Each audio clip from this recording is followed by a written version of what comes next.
महापौरपदासाठी भाजपच्या ऋतू तावडे तर उपमहापौरपदी शिवसेनेचे संजय घाडी यांच्या नावांची घोषणा. दोघांनी केले उमेदवारी अर्ज दाखल. आज राज्यातील 12 जिल्हा परिषद आणि त्या अंतर्गत येणाऱ्या पंचायत समित्यांसाठी मतदान प्रक्रिया. 9 फेब्रुवारीला लागणार निकाल. उपमुख्यमंत्री सुनेत्रा पवार यांनी कुटुंबासह बजावला मतदानाचा हक्क. बारामतीच्या काटेवाडीमध्ये जाऊन केलं मतदान. पार्थ पवार, युगेंद्र पवार, रोहित पवार आणि इतरांनी केलं मतदान.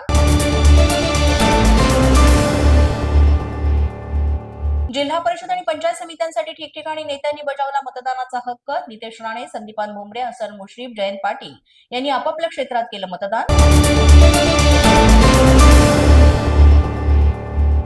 जिल्हा परिषद निवडणूकमध्ये ईव्हीएम मध्ये तांत्रिक बिघाड झाल्याच्या घटना. रत्नागिरीतल्या खेड, चिपळूणमध्ये तसंच छत्रपती संभाजीनगरच्या वाळून आणि पैठण तालुक्यातही ईव्हीएम मशीन काही काळ बंद. नाशिक महानगर प्रमुख प्रवीण तिदमे राजीनामा देणार अशी माहिती समोर येते. प्रवीण तिदमे हे उपमहापौर पदासाठी इच्छुक होते, मात्र विलास शिंदे यांना संधी दिल्यानं शिवसेना शिंदे गटात नाराजीची चर्चा असल्याची माहिती. रोहित पवार घेणार 2 पत्रकार परिषदा. 10 फेब्रुवारीला अजित पवारांच्या विमान अपघाताबद्दल पत्रकार परिषद तर 12 तारखेला दोन्ही राष्ट्रवादींच्या विलिनीकरणाबाबत घेणार पत्रकार परिषद. विद्या प्रतिष्ठानमध्ये पवार कुटुंबियांमध्ये पुन्हा बैठक. रोहित पवार, पार्थ पवार, जय पवार आणि इतर पवार कुटुंबीय बैठकीला उपस्थित.